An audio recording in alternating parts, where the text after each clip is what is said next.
Well, hello there, and welcome back to another episode of Help My Business is Growing, a podcast where we explore how to grow and build a business that is healthy and sustainable. I'm your host, Kathy Svetina, a fractional CFO and a founder of Newcastle Finance, a company where we believe that everything that you do in your business will eventually end up in your finances. And to get to healthy finances is to have a healthy business. Well, that's easily said than done. The question is, how in the world do you get there? Well, this is where this podcast comes in to help. To be successful in your business, you need to have the right team in place. But the reality of that is that finding the right candidates sometimes can be really challenging. And this is where the recruiting strategy comes in. Because without the recruiting strategies, your business may deal with high turnover rates, you can have lower productivities, you will have difficulty meeting goals, and this struggle will lead to operational hiccups and missed opportunities to expand, which again will end up in your finances. Your finances will suffer for it. So how do you deal with this recruiting challenge? Well, one solution is to have a professional HR recruiters come in and help simplify your hiring efforts. But the question is, if you have never done this before, how do you actually work with a recruiting person? How is the process like, and how long does it take for them to find the candidate that's the right fit? And what can you do to help them so that your recruiters can actually give you the best possible result to find you that person? So this is what this episode is going to be about. We're going to be talking about how you can maximize your recruiting efforts and how you can work with your recruiters to make sure that you're getting the right candidates that you need. You can find all the links and the detailed topics in this episode show notes. My guest today is Kristie Holmes, the dynamic force behind the HR department. With over 15 years of profound experience in recruiting and human resources across a spectrum of industries, Kristie embodies a spirit of innovation and dedication. Her mission to provide tailored HR services ensure that small businesses not only survive, but thrive in today's competitive landscape. Join us.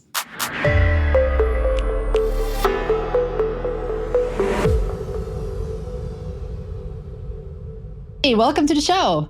Hi, Kathy. Thanks for having me. Thanks so much for being here. We're going to be talking about how recruiting works and what you can do to prepare for effective hiring and staffing if you're going through a recruiter. So I do want to ask, because I am seeing this a lot with the businesses that I work with, they have challenges finding the right people, and usually means that they're short-staffed. So let's start here. Why do you think that it's so hard for smaller businesses to find the right people for their job postings? Well, there's really probably two big main things that are contributing to that right now. The first is the recruiting climate right now. It's more challenging than it has probably ever been. A few years ago, pre-COVID, even early days of COVID, there were tons of people looking for work and not quite as many jobs. And it has now completely flipped. And there are tons of employers looking for good quality hires, but there are just not as many job seekers out there as there used to be. So it used to be 2 qualified applicants for every open position. It's now flipped that. It is 2 open positions for every qualified applicant. Wow. And I do want to ask, is that because the employers are having high expectation from certain jobs and maybe that's the issue? Or maybe is it the compensation issue? Or is there just not enough people on the market? It is probably all of that. Okay. It's a combination of things. COVID really was just such a game changer in so many ways, of course, that we're still figuring out. But I think remote work has definitely impacted the landscape. A lot of people went remote during COVID. And then as COVID started to become kind of a past thought, everybody's recalled their workers to the office. Well, not everybody wants to go back to the office. Some people have gotten that taste of working from home. And so you're seeing a lot of people go more to, the gig work, going into business for themselves like I've done. And then you do have compensation is a big part of that. The cost of living has gone up tremendously, but people aren't seeing salary increases or, even bonuses to help offset some of those costs. But I do think there's probably some employers that are looking for maybe a unicorn of an applicant that might be really hard to find. I'm not saying that person's not out there, But it is, an interesting discussion. You hear quite a bit about experience versus coachability versus trainability. And that is true. There are a lot of positions that you could look for somebody that has a transferable skill set and has the willingness and the desire to grow and learn and do something different. But yeah, it's why it's so challenging right now. There's so many different things to look at. And as a point of reference, we're recording this in almost May of 2024. So if you're listening to this in that it's not in 2024, we are talking about the 2024. Different. Yep. the 2024 state of the employment. So let's talk about, you specialize in recruiting, and this is a little bit like a mystery in the smaller businesses. Let's talk about, how does the recruiting process work, and how does a good recruiting process work? Oh, I'm glad you clarified that with a good recruiting process, because not all are created equal. A good recruiting process, it starts with a really good job description.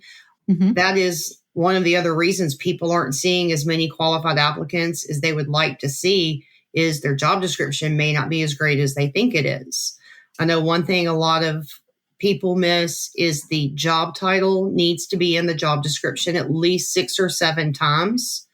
That's because 70% of job searches actually start on Google, just going into your Google search and typing in HR jobs near me, and it pops up a little box.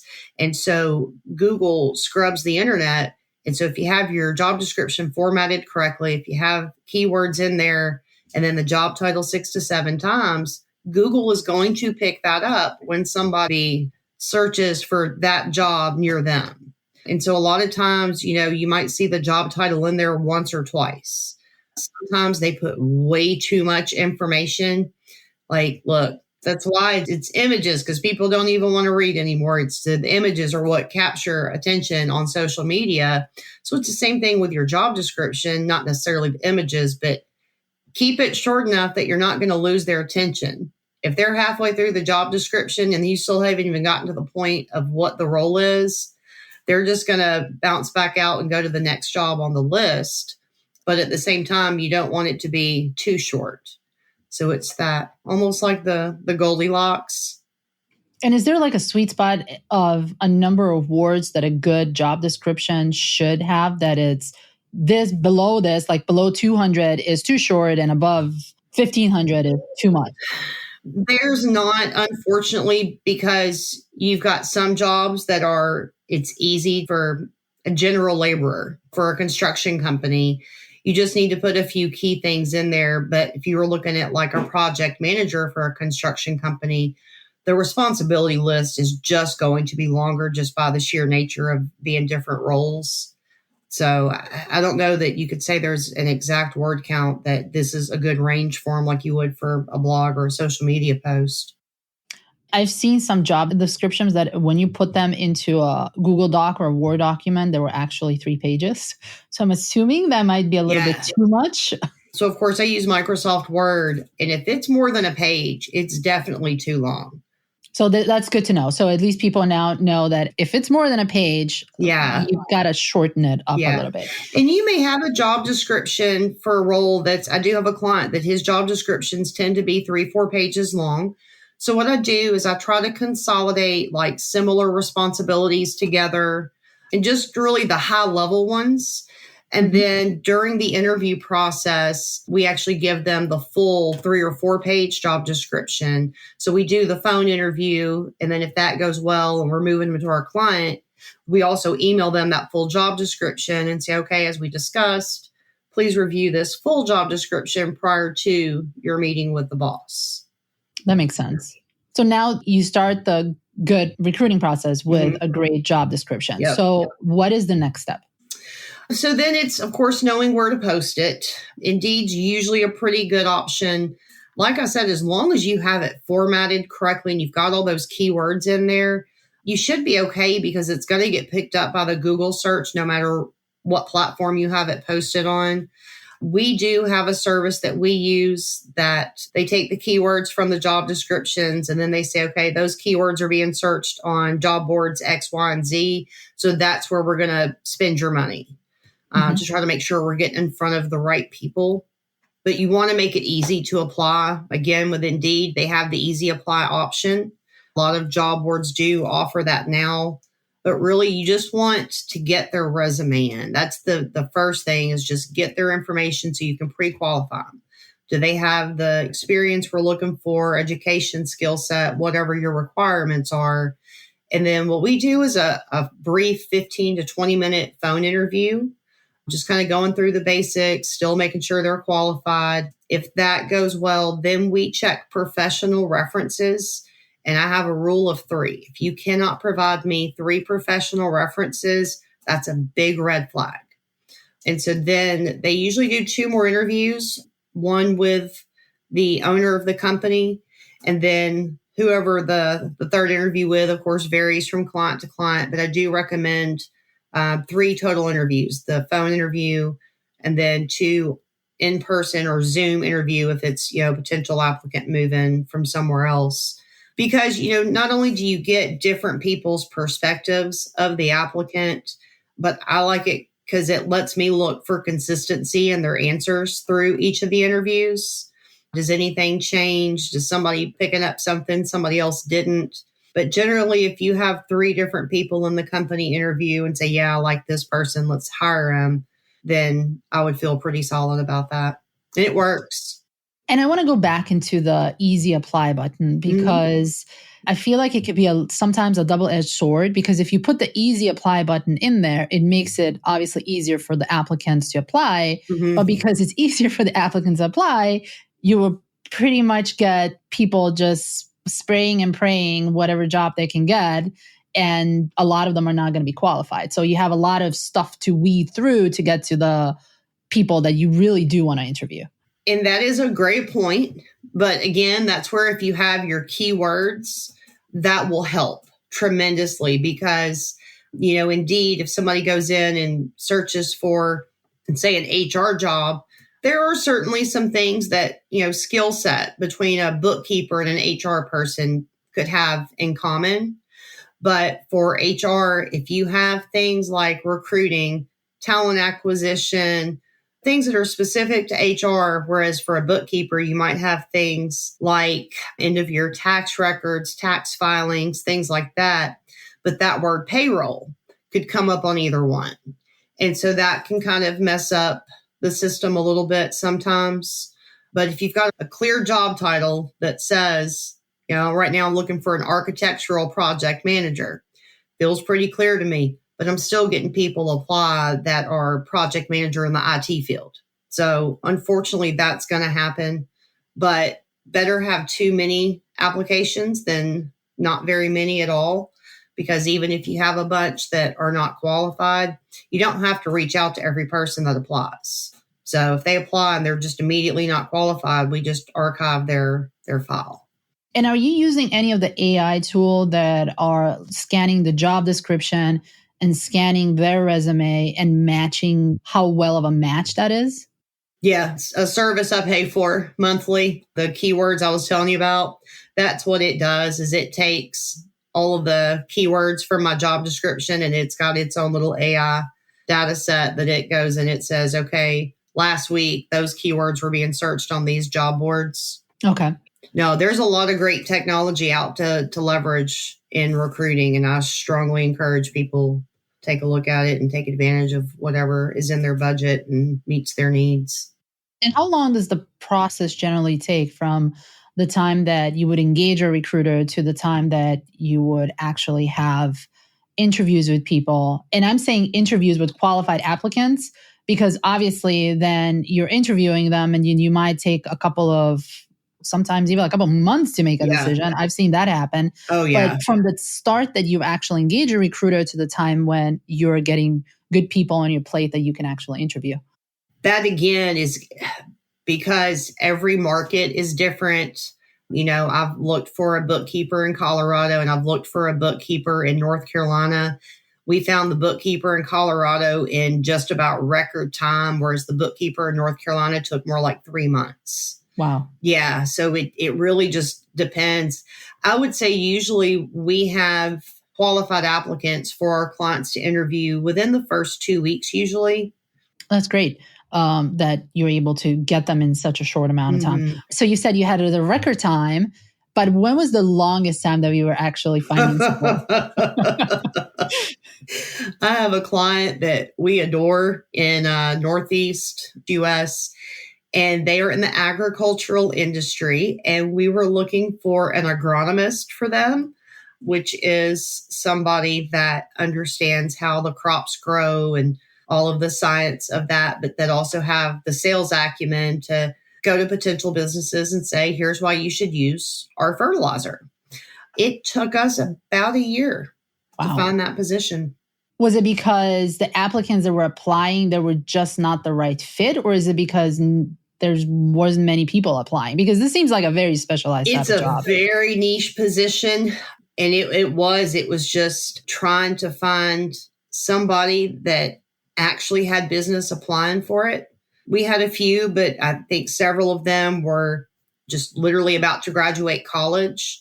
And so it's not just somebody that understands that, but that's somebody that's got a science mind, but a sales attitude. That's a very special person to find. But we did, and they're happy with him. So I'm happy. That's awesome. I'm glad. Yeah. A year is a long time to be without someone like that. Certainly many calls about, do we need to, and sometimes that's part of recruiting too, is do we need to look at the salary? Is it not high enough? I actually do that every position we post. I have another service I use for that, and I run a salary report and make sure that our pay range is competitive. Because if your pay range is too low, it's just not going to happen. So when you're looking at the pay ranges, and this is something that I see with the businesses, because the business owner has a certain idea of this is what this position is actually worth to them, and this is how much they're willing to pay for it. But the market rate, especially when it gets more competitive, is saying something completely different. How do you bridge that gap to bring them closer to reality? The tool that I use, it's updated, I believe, quarterly. So this particular tool, it's Comp Analyst is the name of it.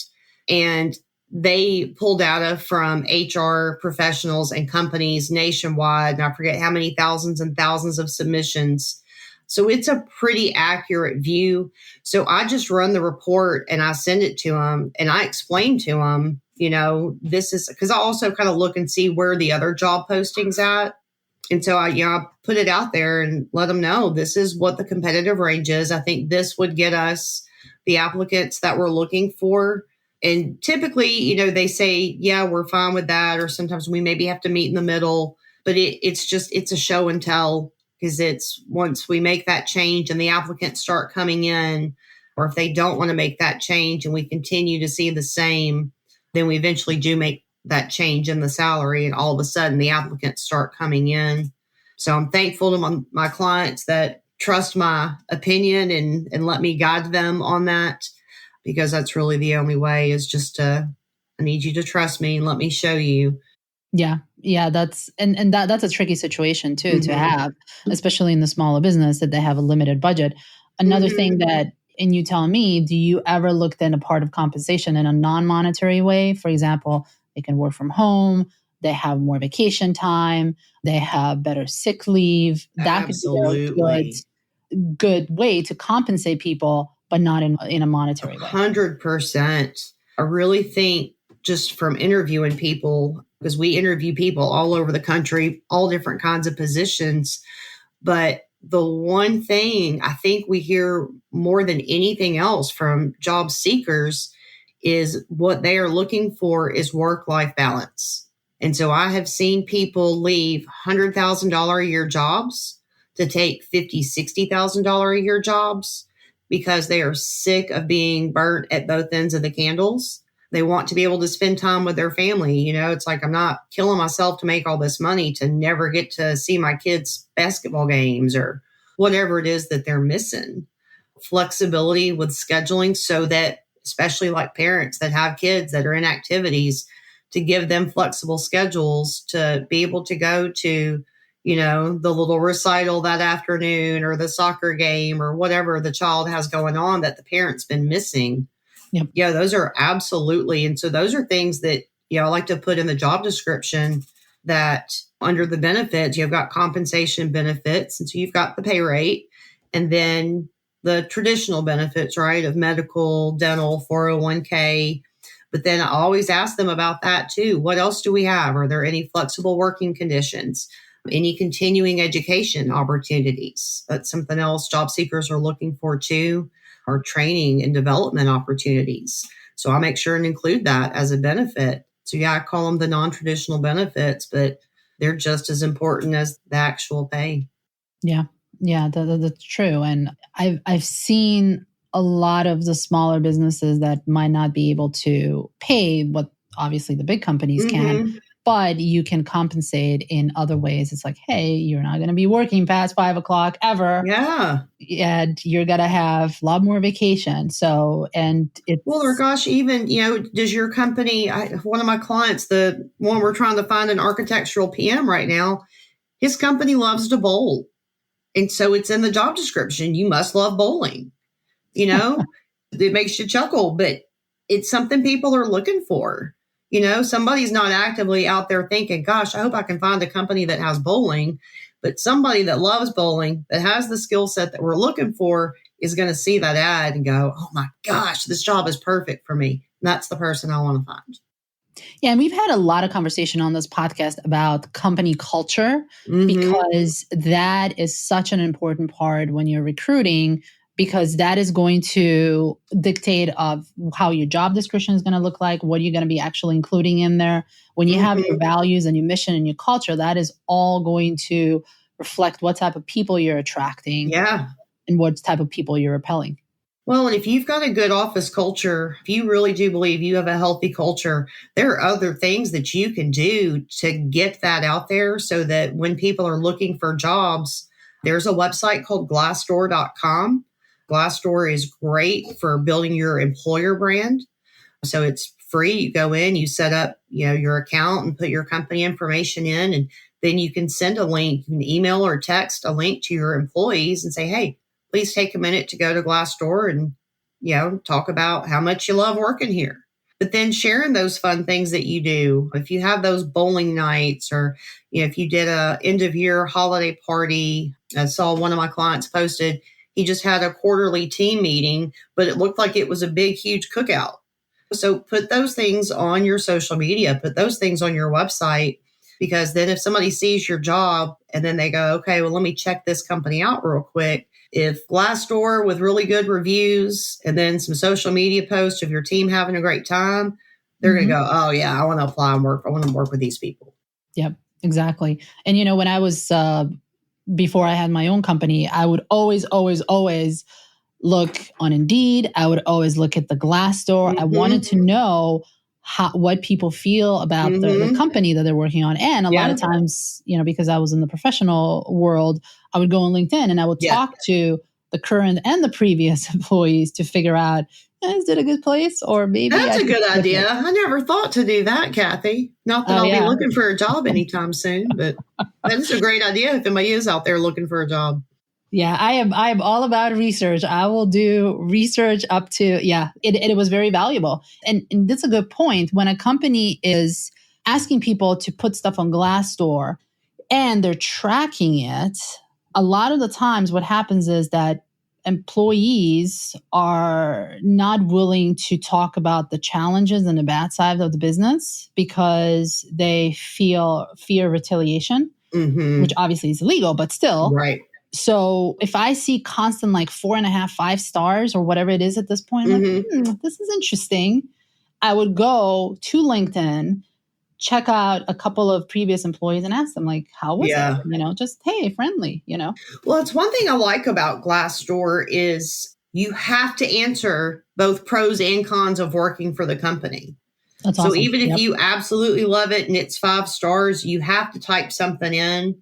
So I do think generally people will put, I love my job, but I wish I wasn't having to work till 7 o'clock on Friday night.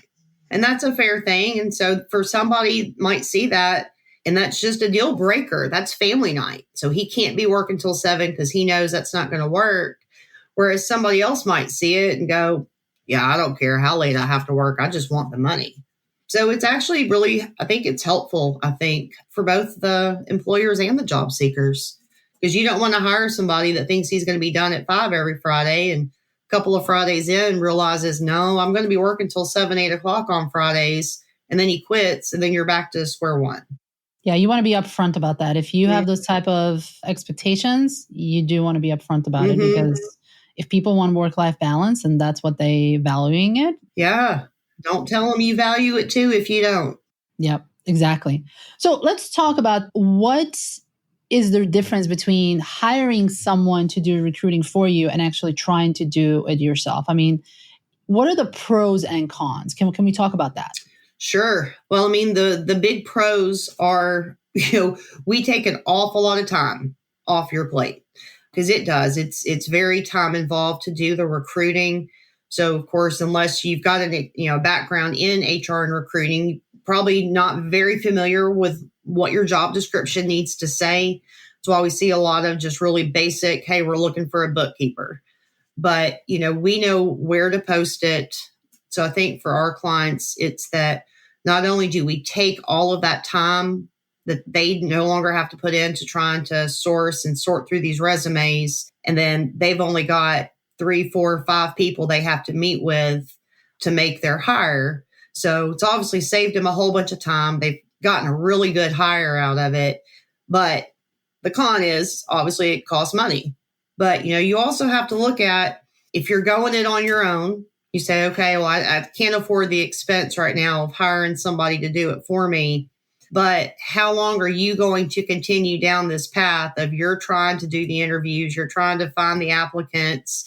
Meanwhile, this role is also being done by somebody. I don't know if you're trying to do that one too, or, if you've got somebody on the team that's taking care of it. But, all of that is a cost as well. And so if that continues on, whereas you can hire somebody to do your recruiting for you and they find you a person in a month, is it worth spending $3,000, $4,000, $5,000 to get somebody hired 6 months quicker than you could have done on your own?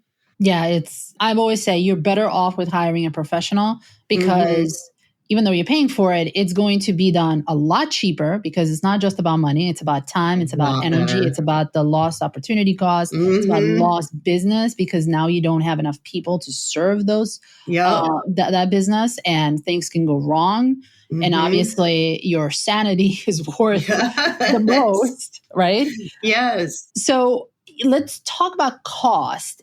Do recruiters work on a percentage? Do you take like a flat fee? How does that work? I think most staffing companies are percentage based. So I know I kind of see the rate. I've seen a wide range, but I think 20 to 25%. So that would be, let's say they've hired a marketing director of marketing, something like that, $100,000 salary. So if it's a 20% commission, then you pay the staffing company $20,000 to hire that person. We do not do it that way. We actually just charge an hourly rate. We just log our, whatever legwork it takes us. If it takes me 10 hours of work to hire you somebody, then you get an invoice for 10 hours.